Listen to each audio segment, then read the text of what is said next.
All right. Thank y'all for joining our Civic Education Forum on Understanding Local Government. You have myself, President Edward Paul of the Gwinnett NACP. Thank you all for coming to tonight's program. Going to cover a lot of information, do a breakdown of the role of how the civic government or local government work, the municipal government works. As many of you may know, there are a lot of mayoral elections this year since it's an odd number year. Typically, that's when you get your mayoral and city council elections. So tonight we're going to talk a little bit about how those roles work.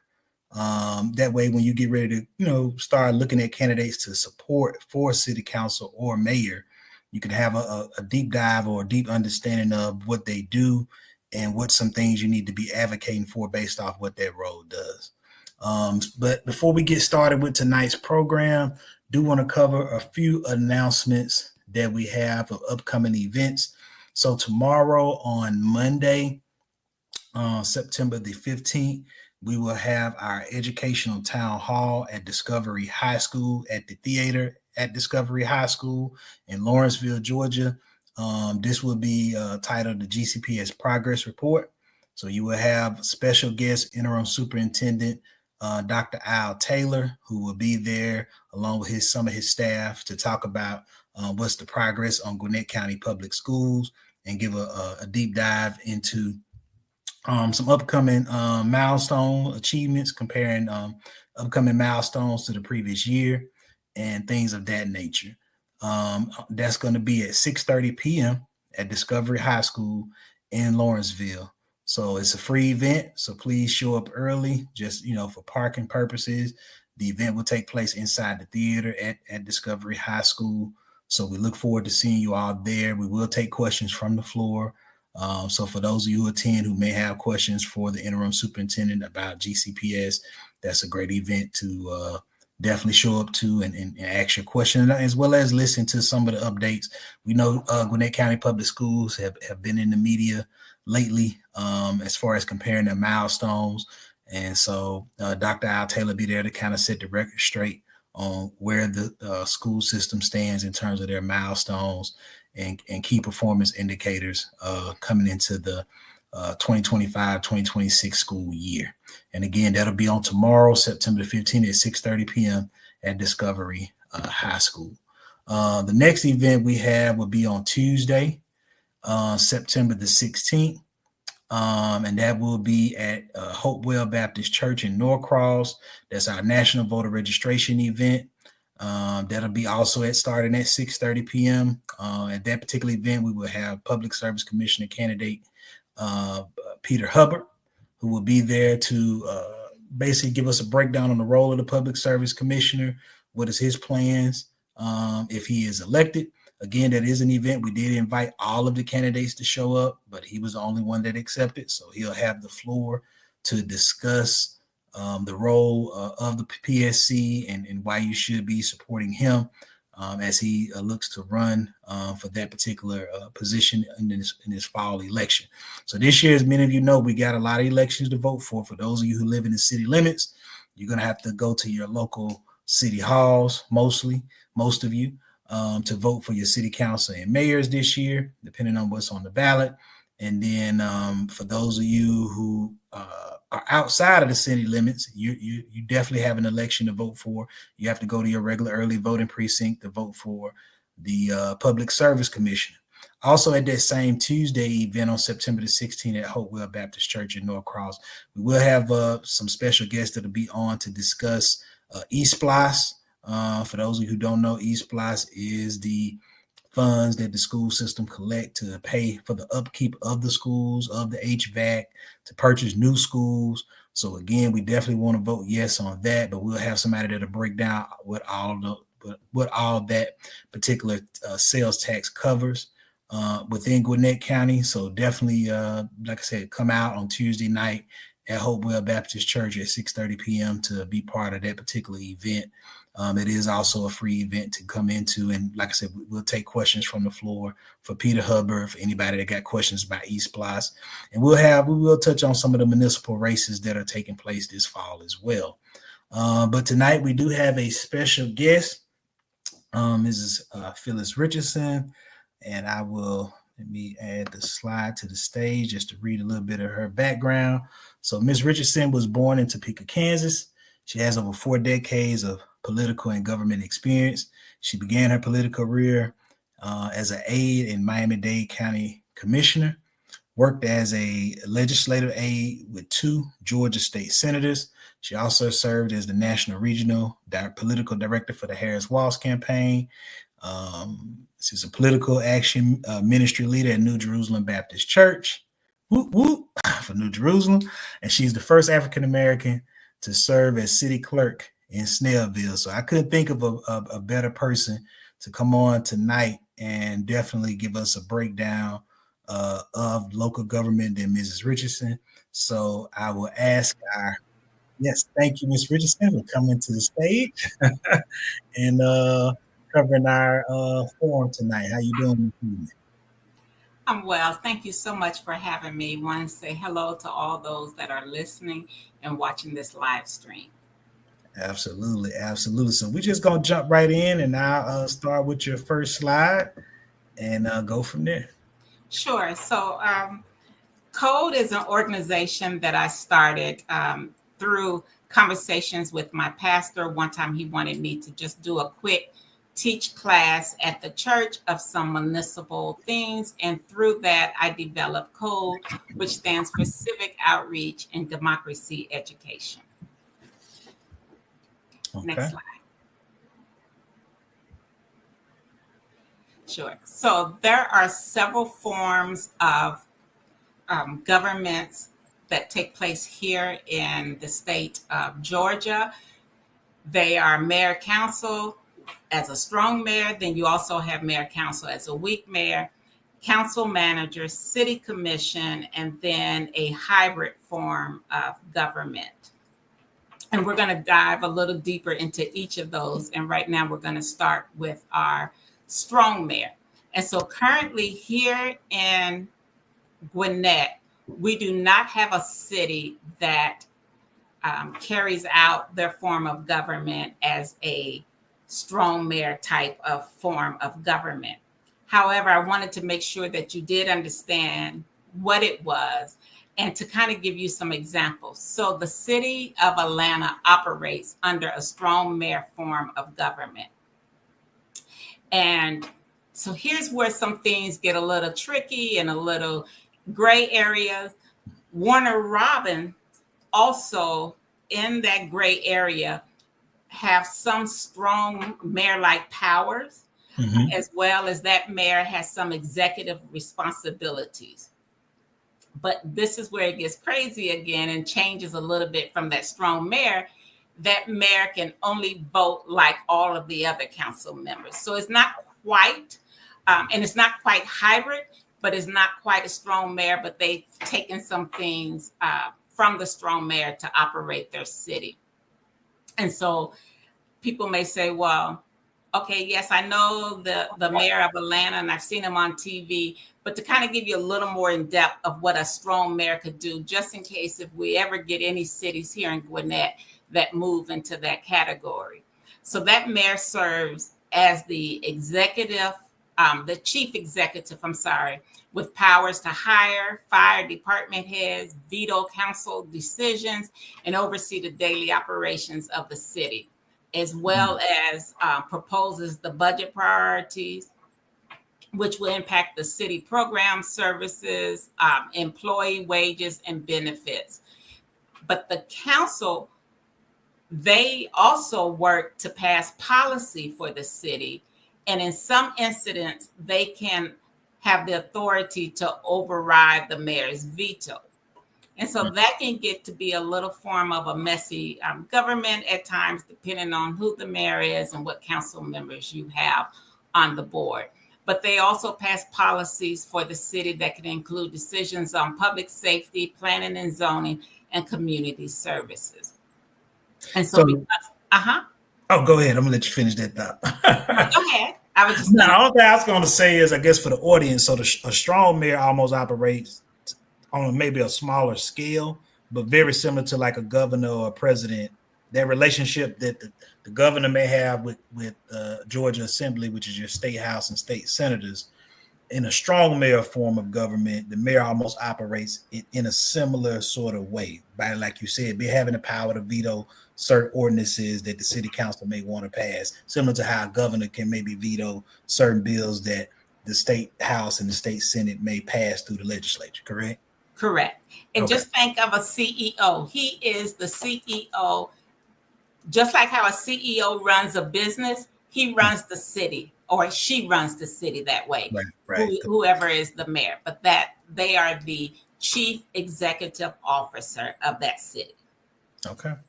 All right. And so we're going to move on to the next slide. So we are now at Mayor Council Week Mayor. And again, there are no cities in Gwinnett County that I have been able to confirm that operate under a week mayor council form of government.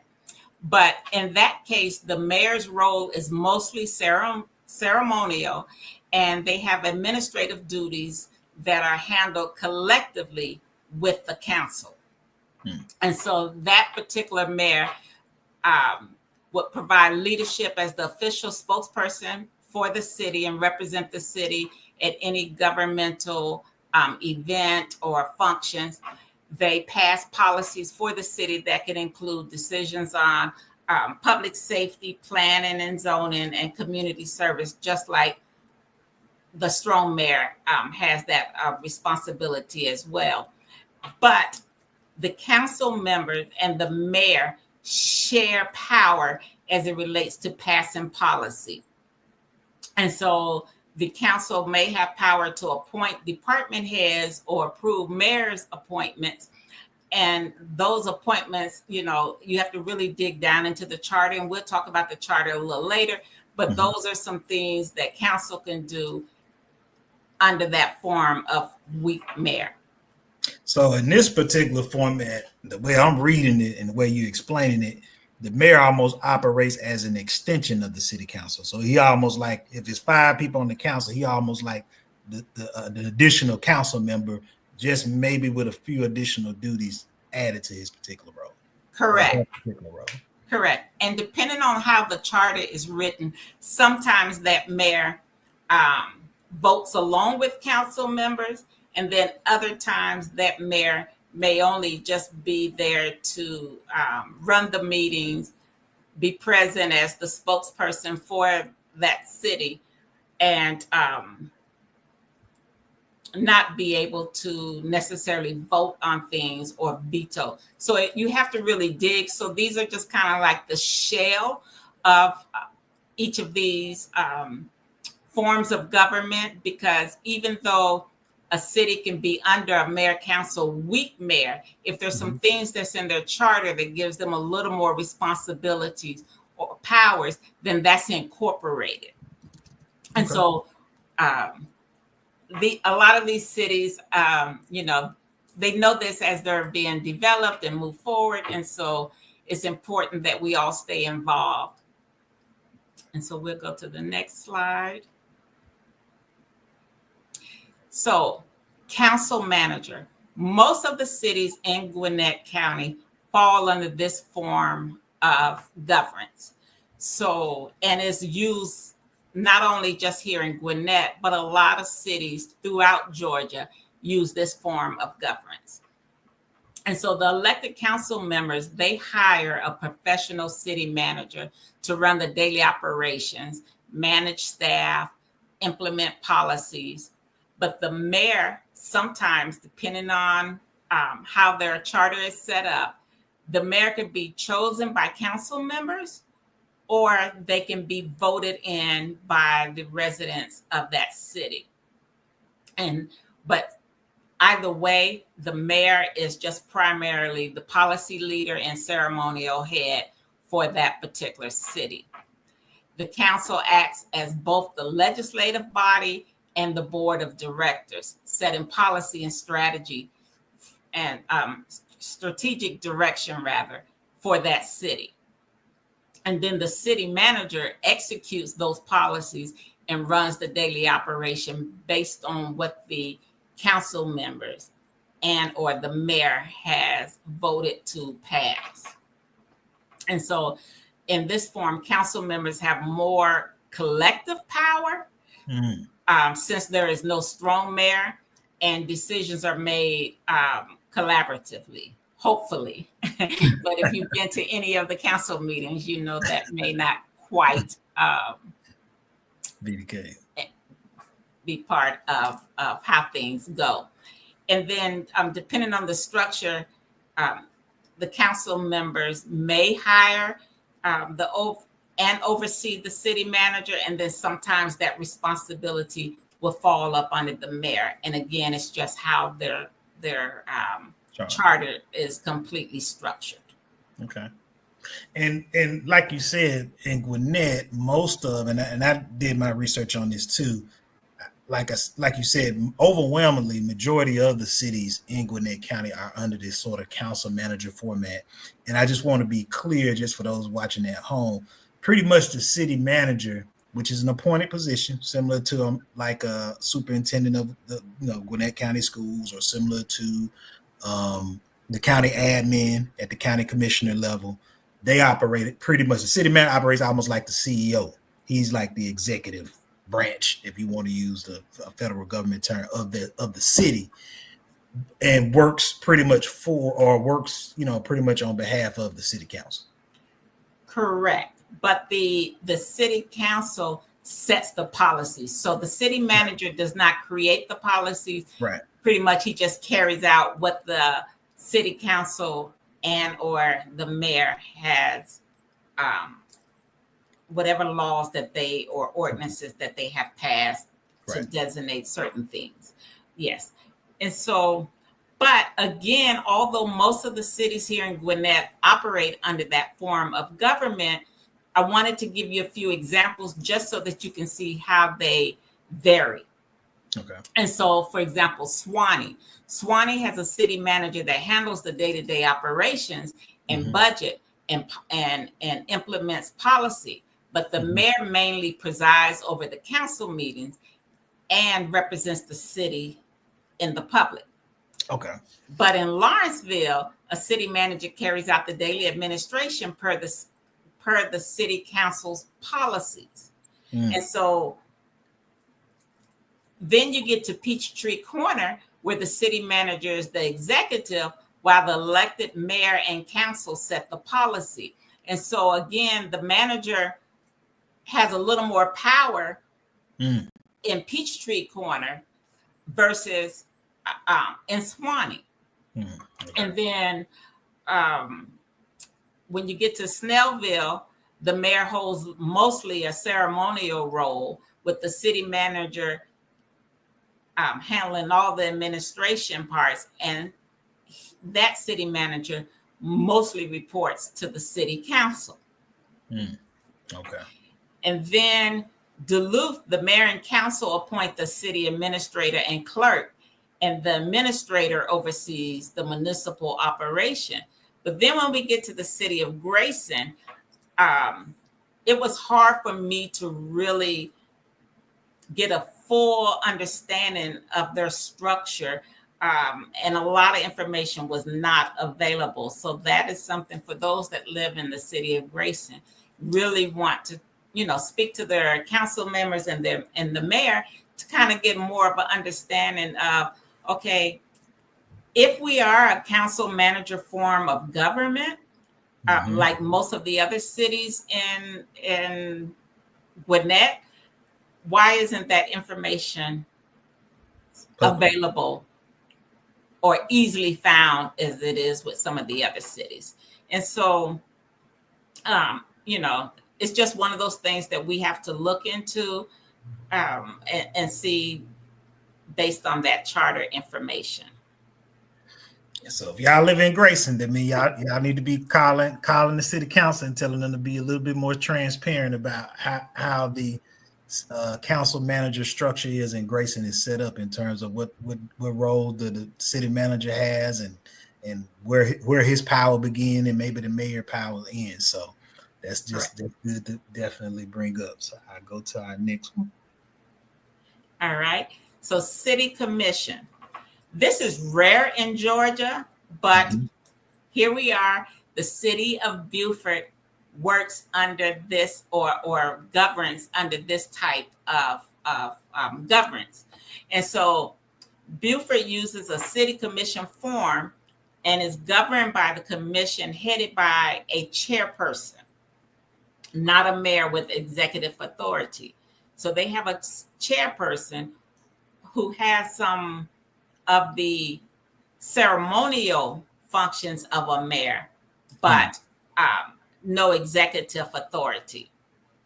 And so all commissioners, including the chairman, are elected by the residents, and each commissioner typically oversees different departments. So you may have one commissioner that oversees utilities, another one that oversees finance, another one that oversees public safety or parks, and so on. And so in this commission form of government is the mayor is not as powerful as in some of the other cities.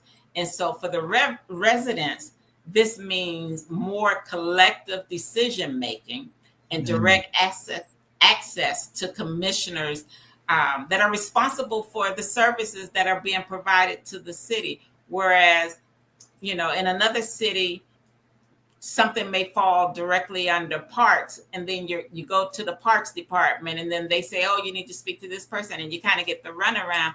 Now, in this form of government, you can go straight to that commissioner and say, hey, you're over parks, and this is the issue I have. And I understand there is a park director, but I want to talk with you about this first before I go see that individual. So you have an opportunity to kind of, in a sense, hold them to the frying pan a little closer.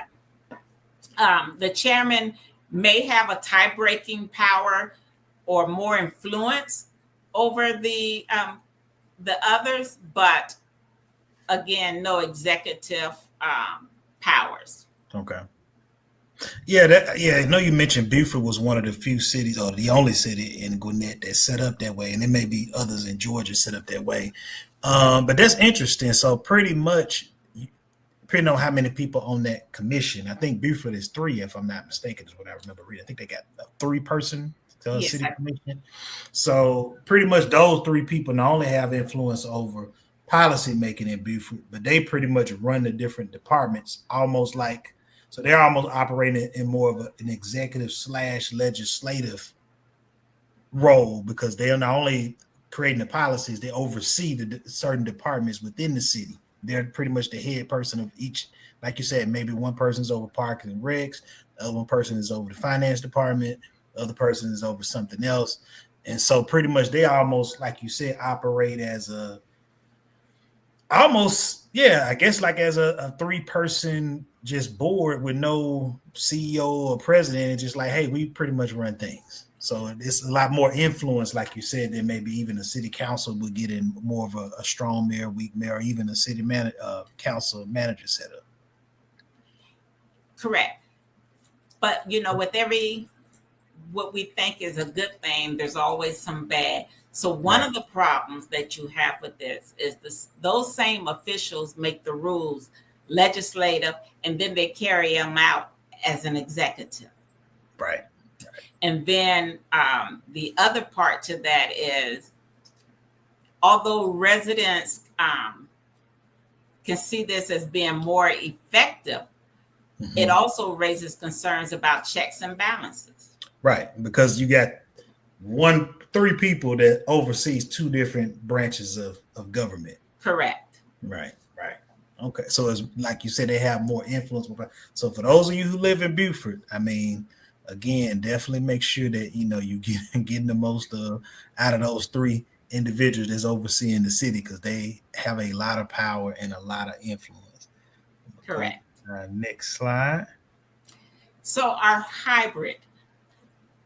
So to kind of give you an idea, so a hybrid is just blending of models. So it's a little bit of your mayor and council, a little bit of your council manager system. And again, it's based on their charter.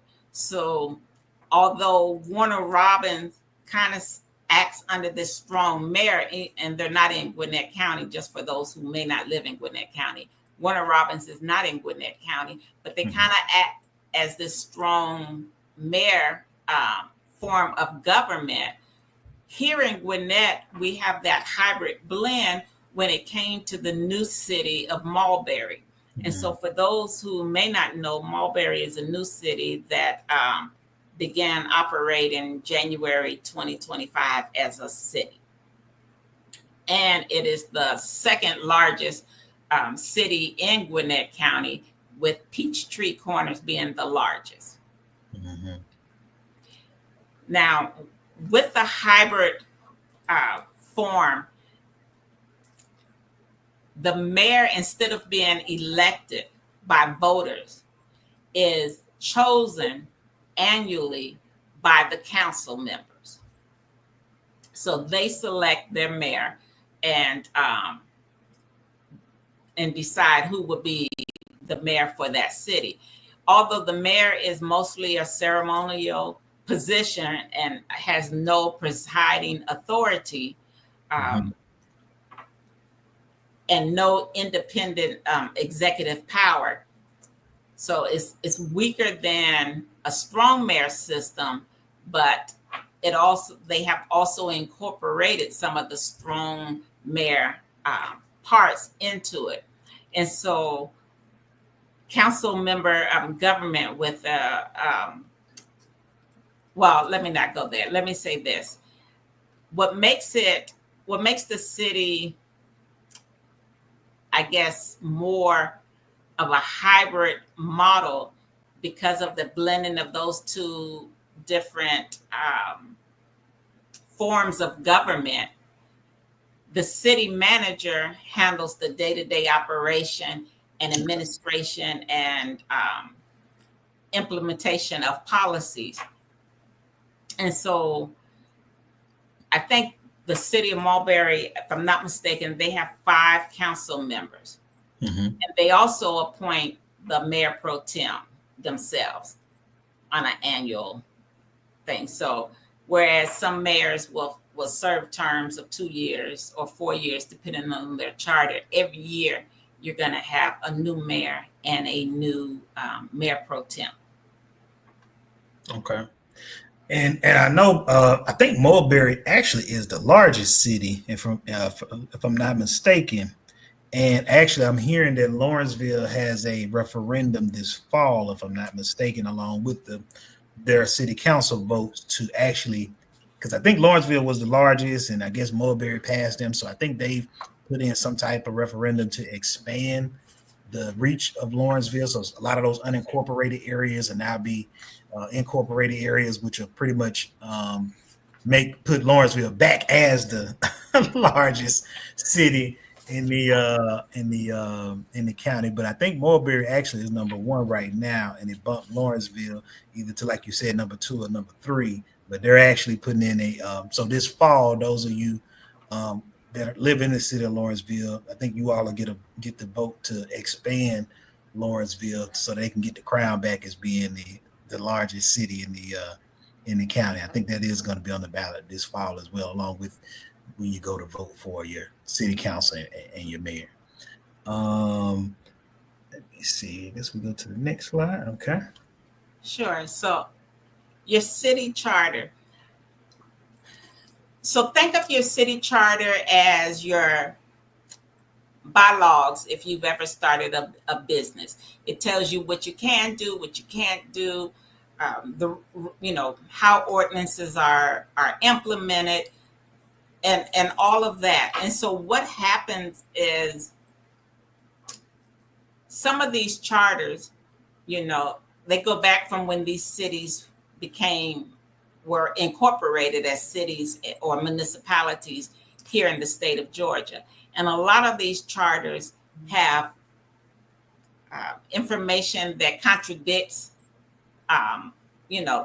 each other, because over the years they've added new ordinances. Not all the ordinances have been replaced, although it goes to Municipal to make those changes.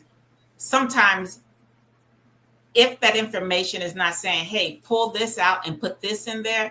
And so a lot of times you get charters that contradict each other, or you have charters that have a lot of old information in it because times have changed so much, and there's things that maybe is not beneficial to the city, or it might be something that we need to look at. So I encourage you, no matter what city you live in, to go and look at your charter. Now, you're going to have to put on your legal lens because there's a lot of legal jargon in there and you may not understand it. But get to know your council members and ask them, sit down and talk with them. But a charter cannot be changed. Well, but they have what they call home rule amendments. And the council and the mayor have to all vote on those to make those changes. And they have to be made by ordinances. But if there's something that's in the charter that legally needs to be changed, that has to go through the General Assembly. Okay. To make any large changes. That's interesting. That's interesting. But and would you recommend not only I would say voters do that, but any respective candidates that are running for city council or mayor this fall? Sure. To look at those charters. Sure. You should know the charter, and well, you can't know it inside out, but you should have a vast understanding of the charter for the city that you are thinking about running for. I mean, because that's your government book. That's what's going to govern how you can do things within your city. And so if you have not looked at your charter and you are running for office, you need to review that charter and see if there's some things that need to be changed or updated or removed. Absolutely. Because as we know, we know Gwinnett is one of the, I think it is the oldest county out of all the metro counties. So there's some things in there that may go back to the Jim Crow days. Some things that may go back to, as close to, the Reconstruction era, or at least a few, maybe a couple decades outside of that. And so definitely be looking at those charters if you are somebody running for city council, and about, like she's, kind of like Ms. Richardson stated, definitely about getting some of those things removed out of there that we know that may be harmful, things that may have been put in that to basically target communities that look like ours, in terms of how the charter was structured, that still may be in there, and like, kind of like she laid out, may be conflicting with new laws or new ordinances that's been passed, and those two things are kind of, overlapping or can be confusing. So definitely, I like that. Definitely recommending anybody running for city council or mayor this fall or in the future to understand your charter. And I would go as far as say know it like the back of your hand. That need to be treated like the Bible. you need to know. You need to be knowing what's in there if you're going. Because again, you need to know what the rules are already on there, and you need to know if there's some things that maybe voters don't know that are problematic that need to be removed. Right. All right. So we go to yeah. And so I just wanted to kind of recap, give you some cities and tell you what form of government they fall up under.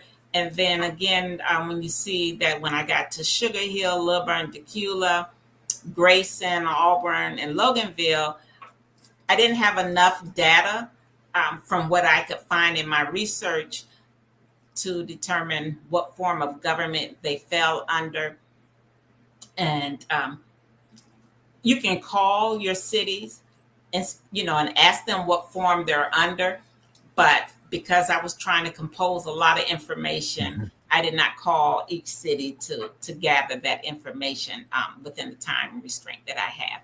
But if you live in any of these cities, you should want to know what type of charter you have.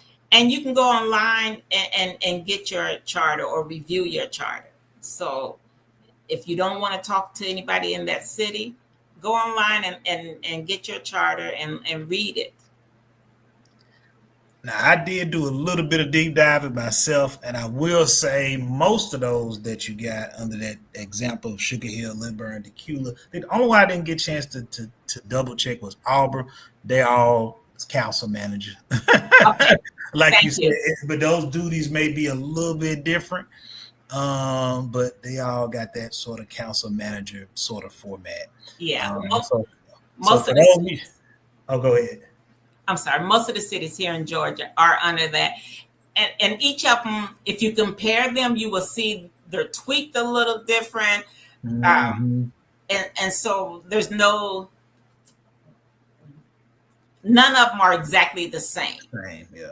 Which to me was also mind blowing in that sense, because if you're under what's the council manager form of government, then there should be they should be unified. I should be able to go from one council manager run city to another, and it all be ran the same except for who the individuals are, but they're not.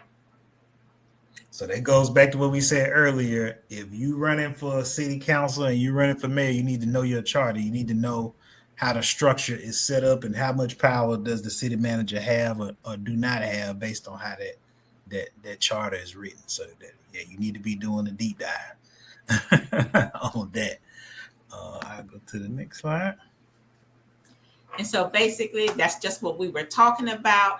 Get involved, get involved, get involved. If you are not attending regularly the NAACP meetings or a part of it, reach out, see how you can help, see how you can get involved, and get involved in your city.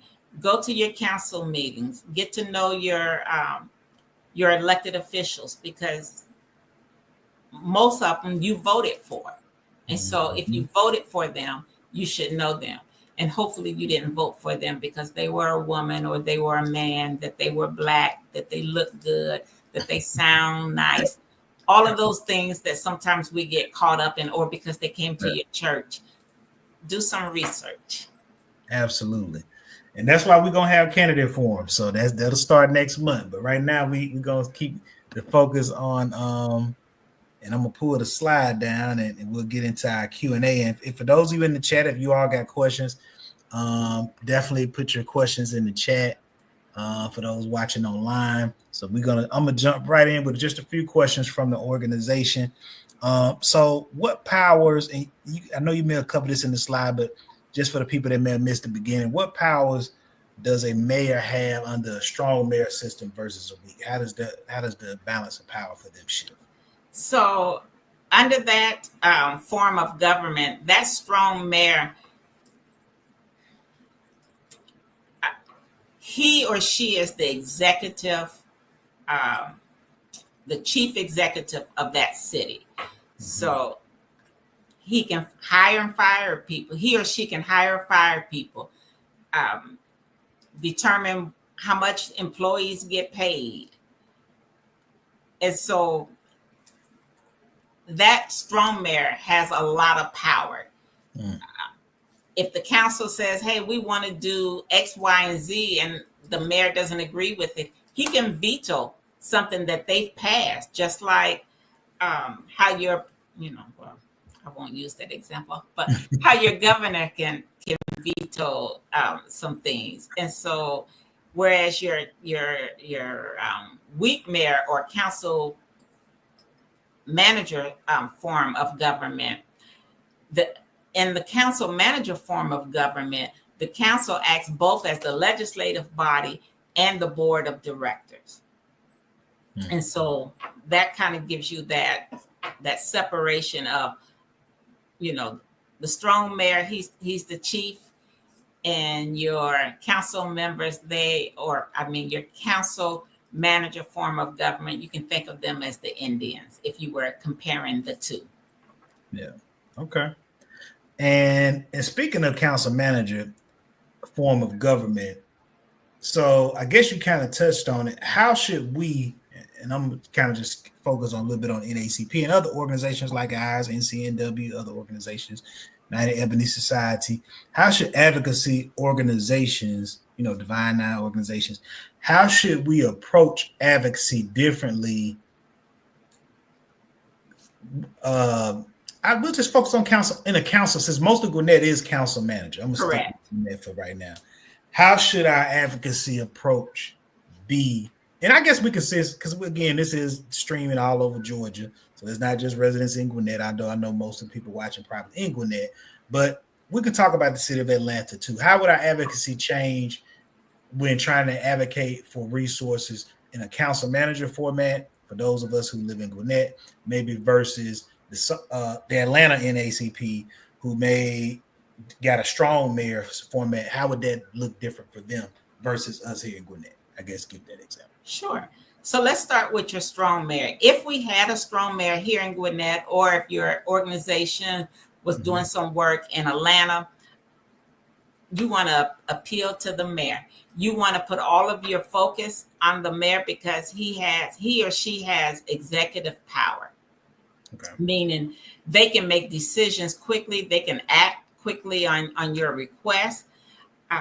And you also want to target your advocacy to whatever the mayor is currently working on, his priorities. So if you have something that you're trying to pass and it's related to children, and you know he has these programs he's trying to, or initiatives he's trying to move forward with children, see how you could tie your organization into that. Because if it's something that he or she is already doing, you want to appeal to what they're doing to be able to move your advocacy forward, or to show contrast to, hey, this is how it is hurting our children or stifling our children, just to give an example. And when it comes to council manager form of government, you have to engage the entire council. Since they have shared power, you want to try to get a majority of the votes to see or to act toward your advocacy work. And so if, think of it as if you're playing marbles. When you're playing marbles, you want to take your biggest marble to get all of the other smaller marbles. So you have to be strategic in that way. And if you already know you have a council member who is sympathetic to your plea, who has worked with your organization, you start with that council member and say, hey, who do you think that's on this board that I should go and talk to next? And when I go talk to that individual, can I tell them you told me to talk to them? Because you want to build and you want to capture as many people as you can to get them on your side or working with them so that you can get, your advocacy work move forward, get the support that you need. You want to make sure you attend council meetings regularly so that they begin to see you sitting in the audience. Because I will tell you, if you show up a couple times in a row, people will start coming up to you. People will start reaching out to you. Hey, are you with the organization? What's your name? I'm so-and-so. Because they want to know who you are. You're showing up frequently and they want to know why. And so that's a way. And then when they have public hearing portions, make sure you stand up and speak about the issues that you're advocating for and why you're there, because you want to get it on public record. And so then when you call out to meet with them, not only do they know, but they know you're going to show up. And then the next time, hey, if you've reached out to every council member and they didn't show up, when they have that public hearing, guess what you want to do? You're going to say, I reached out to your office to talk to you about A and Z, and no one has gotten back to me. I guarantee you somebody will be reaching back out to you because they don't want you putting them on Front Street. Now, staying along those lines, because I know there's some people listening that are wanting to know, like, what is it that the city council, so we're going to stick with that council manager for okay. What do they actually control? Because I hear a lot of times people complain about things and blame either Joe Biden or, the current, presidential administration, although there are some things happening locally we can blame him for. But in most cases, I hear people blaming president for things that are happening locally. So can you explain, like, what does a typical municipal government, for those who are not familiar with that word municipal, when we say municipal, we talk about local government, which is your city council mayor. What do they control? What would be some things that people would be advocating for that are happening that they would go to the city council to, that are issues or problems that's happening in the community? So to give you an example, although we have a planning and zoning department, the council still determines what items get heard, or they can put items on that planning and zoning agenda. So if they're building things in your neighborhood, or you don't want certain things in your neighborhood, that's where you go. If the council has SPLOST money, and so with that SPLOST money, that's how you get your bridges, that's how you get sidewalks. So if you don't have sidewalks in your neighborhood, but the new development that they're building across the street has all these nice curvy sidewalks, and you want sidewalks, that's another thing you can do to build up in your community. But I tell people, so for every city, before they have a council meeting, they have to post their agenda. Look at those agenda, because you can see items that they're getting ready to talk about. Depending on their charter, some things have to have 3 reads, some have to have 2 before they can vote on them. And so if something is getting, and so anything that's getting ready to happen in your neighborhood, rather it's a development, rather it's some changes, some new ordinance that are going to affect you, all of that's going to be in your agenda. So you need to look at those so that you can go to your council member ahead of time, or even to the mayor ahead of time before they start to discuss this at a council meeting, and say, as an advocacy group or as an individual or even as a group in the neighborhood, to say, hey, we don't want this, or we support this. Everything doesn't have to be what we don't want. It can be about support, and say, in that support, we want to expand. So maybe they're getting ready to build a park, and it's a small park, and you want a bigger park because there's more kids in your neighborhood that could benefit from that park. And then I see a question just dropped in the chat, and I'm gonna get to it. Let me follow up with that, because I hear sometimes people say, I'm tired of putting liquor stores and quick cash places and gas stations in my neighborhood. So would things like, hey, we want a nice theater. Our banquet, forgot to mention that, is Saturday at the Beaufort Community Center out there in Beaufort, Georgia. So let's say I live in, Snellville, and we want a nice facility like that in Snellville. Again, would that be the city council I would be going to? Is this, if it's something that's within the city limits? Of course, I know it's got to be. So you can go to the council member, but in that sense, I would tell you to appeal to your city manager, because your city manager runs your day-to-day operations. Okay. And so, but don't just appeal to them. Go with some data, go with some feasibility to say, hey, I've kind of did a small survey through my community, asking people how many people would, be willing to go see a play at a local theater, or, we would like something in walkable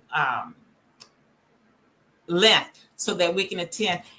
And so you want to appeal depending on the issue, but you might want to appeal to that city manager to say, hey, because he's going to be looking at money. He's going to be looking at, do we have the funds for it? Is it in our budget? And do we have the money in our budget to look at things like that? So come prepared, have a proposal, or have some studies that other cities have done that are, about the same amount of people, and maybe the budget is around the same, and to be able to show them, because sometimes, when these corporations go and they hire, a lobbyist to go down to planning and zoning to say, I want to put, I ain't picking on nobody. I'm going to say this. I'm just saying what my pastor said. I ain't talking about nobody. I'm just talking about what I'm talking about. So Whataburger has just popped up everywhere. In my mind, if I'm a city council member and I live in Loganville, and we have one in Grayson, which is 5 minutes away, maybe 10 at most, I want to think outside of that bubble. Yes, developer, I'm happy you came here, and to look at our city. But if we build a Whataburger, who can you bring in? What other type of business can you reach out to? Because those lobbyists are working for more than just one entity.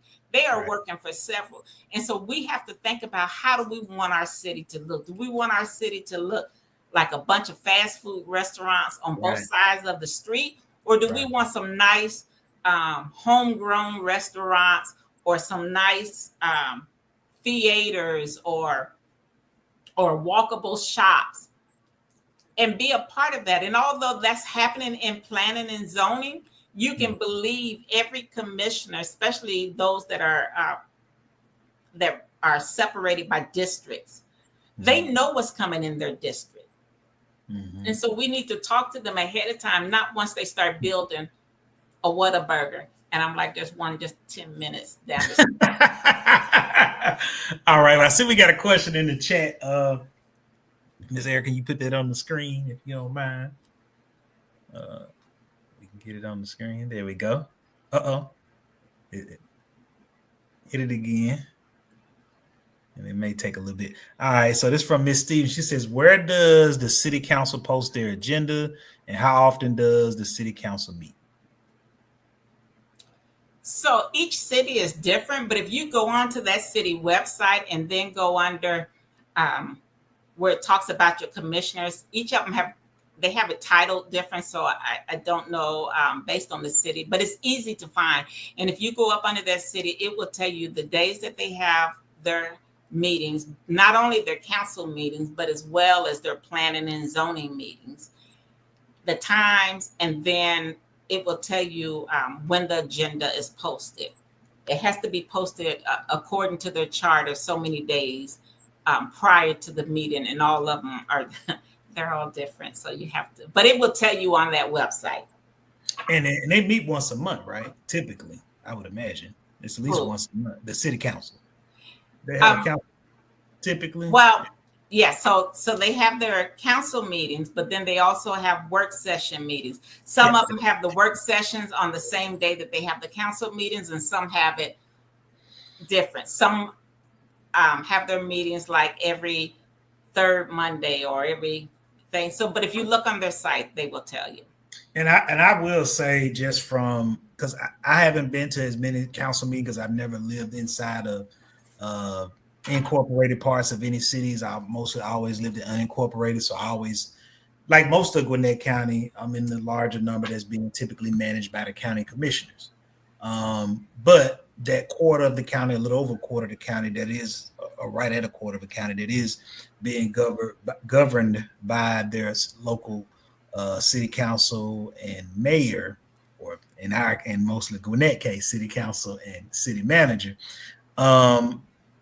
I will say the work sessions are the most of the time where the work is getting done. That's when they're really getting into a deep dive on what's going on. So if you can make it to the work session, please make it to the work session. Typically the business session, which is more of the public meeting where you can make public comment, they're good to go to and attend as well. But typically they've already voted or decided on things from the work session. One thing I know one of the council people that are running for city council, and I can't remember which municipality, they're advocating for the meetings to be public. So there are certain cities that don't record and publicize their meeting. And I know that's crazy to think in 2025 when we got YouTube and Facebook and all these digital platforms where you can stream your council meetings. We still got some municipalities that are not streaming their meetings, and the only way you'll find out what they talked about is if you attend. So again, that's another thing. I'm giving y'all some free, as the young folks say, free game for those who running for city council. If you know you're running for a city council or mayor in a city that don't have any type of video content of their council meeting, that could be one of the things you need to put out there that you're going to change if you get elected, or push to have change if you get elected, that hey, all our meetings need to be live, where that way if somebody can't be here, they can at least go back and watch the video, and there'll be an archive of what we discussed both at the work session and at the business session of those meetings. But I would concur that for those who are trying to figure out where your city council meets, definitely go to their website. I would say, from my experience of looking at that over the years, it's typically under government, like the government tab or elections tab on the website, one of those two. But kind of like Ms. Richardson said, you may have to flip around in Georgia, and we got somebody in the comments saying they're advocating to try to get that in Grayson. I guess Grayson is one of those places where we don't have any type of video content for the election. So I'm gonna go on. I know we a little over time, but I do got a couple of more just quick questions to ask. Go ahead, Ms. Richard. And before you go to that, I just wanted to, since we were talking, so I use Grayson strangely as an example, but if you go onto their website, they have a tab that says government. Then if you go under that government tab, it says city council schedule, and it will tell you what days they meet for their commission meetings, what day their council meetings, what day they have work sessions, the times, and past agendas. And then they will post their current agenda for the upcoming meetings. So it's real easy to find. But another thing that I want to say real quick before we jump into that is that a lot of these smaller cities still have like their stuff in paper. They have not digitalized their systems. So if ever there's, and God forbid, I don't want this to happen anywhere, but if there's ever a fire and a hurricane comes through here and says, we've lost public record. We don't have information, especially for these cities that don't have any recordings, and so those are another things for those that are running for office. Now, I will tell you, digitalizing, years of backlog information is not cheap, but I think it's something that needs to happen so that we have this information preserved, so that as we move forward, we can look back to see where we come from and don't make some of the same mistakes, but better ourselves and make things more accessible to our residents and our citizens. Absolutely. And then I do got a couple things. This wasn't on my list of questions, but I know you know the answer since you served in the role. So city clerk, what does the city clerk do? Like what, because I know that's like the city manager, that's like a high level appointed position. So what does the city clerk do? What role do they play? What did the city clerk in Snellville do?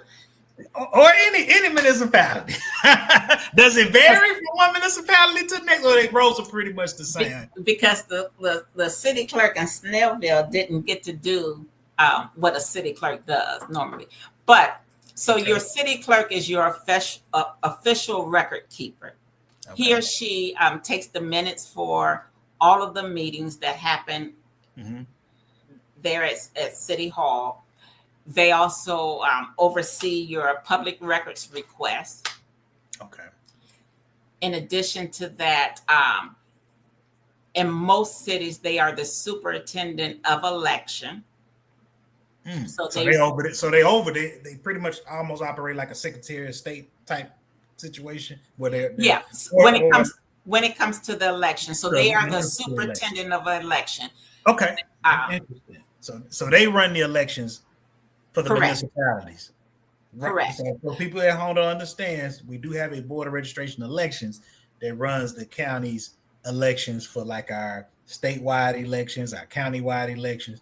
But like Ms. Richards is saying, if you got a city clerk, she or he is responsible for the elections in the city of Snellville, the election for the city of Norcross, for the city council, and for mayor. So they oversee that election. So if y'all got an issue with the elections seeming a little funny business, that's who you need to be yelling at and fussing at or demanding that they get rid of. If you got an issue with transparency with these local elections for these municipalities. I will be remiss if I didn't say this. So there is this small little piece of law that is in the charter, definitely in the charter of Snellville, but it is also a Georgia state law. Okay. That under certain circumstances, so council members can not have the city clerk run the elections, but create a board. It has never, ever, although there is a law, it has never, ever happened in the state of Georgia until it got to city of Snellville with the new clerk, Phyllis Richardson. I will put that out there. Okay. So we ain't gonna go there tonight, but We're not going to go there. But that is why you need to read your charters. Read your charters. You keep coming back to that, especially if you're running for office. So my last and final question, unless we got some questions in the chat, is council manager. Let's go back to that, her or him. How do advocacy organizations or voters influence the city manager? Because that person's not elected, right? They're appointed typically by the city council. So how can we as voters, we as advocacy organization influence that person? Because as we already went over, overwhelming majority of Gwinnett County and most of Georgia at large are under this council manager format of government that has a city manager. How can we influence that person when we don't have the ability to vote them out? So although the city manager runs the day-to-day operations of the city, work through your council, because that city manager has to answer to that council. Gotcha. So winning council support is the most direct way to influence that city manager. But also be prepared. If you have something that you're trying to get the city manager to do or participate or even look at, have the data. Make sure you have any feasibility reports you can find. Find out, have your cost analysis, go to him or her with that kind of information so that they have something to build up on, and constantly show up, collaborate with city staff. All of the department heads report to the city manager. So if you've been working with a department head on any particular thing, you now have an ally within that city to go and say, hey, to that city manager, or to say, I have worked with whoever and we have exhausted every other avenue that we possibly can. And, keeping in mind that city managers are nonpartisan, or they should be. And so they're more likely to champion your cause if you frame it as a solution, right, rather than a complaint. Right. And then, stay in contact with your council, show up as often as you can, and not always showing up when something is wrong. Just be that person that's always there, that comes with solutions and not just complaints all the time. Okay. Well, that's Ms. Richard. That's all I got. Any closing remarks before we wrap this thing up? No, I just want to say thank you so much for having me. I really enjoyed talking to you. I hope I've said some things that give your listeners a better understanding of the different forms of government, but also encourage them to go and look up some information. And just remember, as well as the NAACP code is going to be trying to do some things and educate people and get them ready for the upcoming elections. And so I will pass that information on to the NAACP to share out. But please feel free to reach out to me if there's something that anybody would like to know more about, if I have the answers. All right. Well, thank you, Ms. Richardson.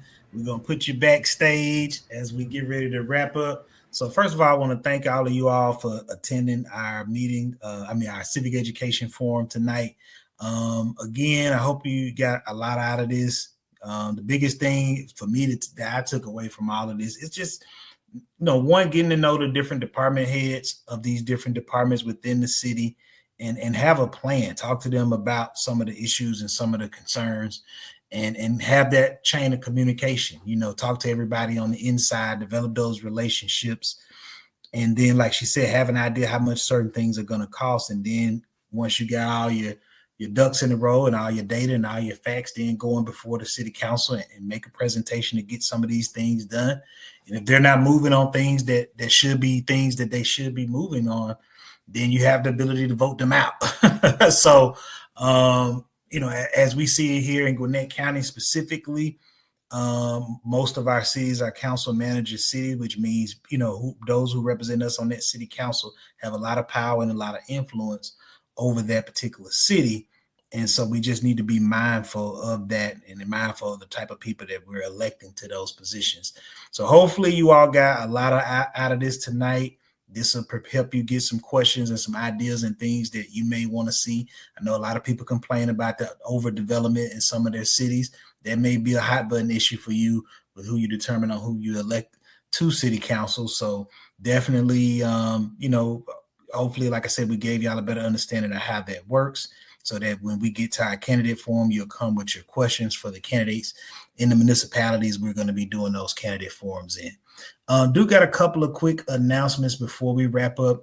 As I stated earlier, and I'll just repeat again, tomorrow we'll have our educational town hall with interim superintendent as our guest speaker, Dr. Al Taylor.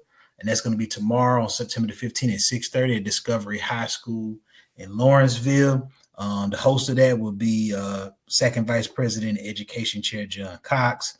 And then also on Tuesday for National Voter Registration Day, we will have Peter Hubbard on as a special guest. That's going to be on Tuesday, September the 16th at 6:30 at Hopewell Baptist Church in Norcross. And then if you have not purchased your tickets to our banquet, please get your tickets to our Freedom Fund banquet. We are almost at capacity, so definitely get your tickets while they last. If you're a member of the organization, you do still get qualified to use your special discount code to purchase your tickets. So please use your special discount code. If you don't know the code, please reach out to the secretary and get the discount code. She'll verify your membership and get you that code so you can get your discounts on the tickets. And like I said, that's just while supplies last. And all sales are final at this point. So for those of you who purchase your tickets, all sales are final. Do not reach out to us about saying I can't make it at last minute. All sales are final at this particular point since we're in the week of our event, but we'll be at the Beaufort Community Center for our Freedom Fund banquet. We're going to look out to give out some community awards to a lot of outstanding individuals who have done good work in Gwinnett County. And for those of us who don't follow us regularly, we meet every second Thursday at the Gwinnett Justice and Administration Building in Conference Room A. Every second Thursday of the month at 7 o'clock is when we have our public general monthly meetings. You can join by going to www.gwinnettnacp.org or .com. Both will take you to the same place and hit that join button and pay $30 and join, or $75 and start your subscription toward a life membership with the organization. Thank you all again for joining us. We appreciate you joining us, and we look forward to seeing you all tomorrow at Discovery High School at 6:30 p.m. in Lawrenceville for our educational town hall, as we'll get a progress report on GCPS. Thank you all again, and y'all have a good night.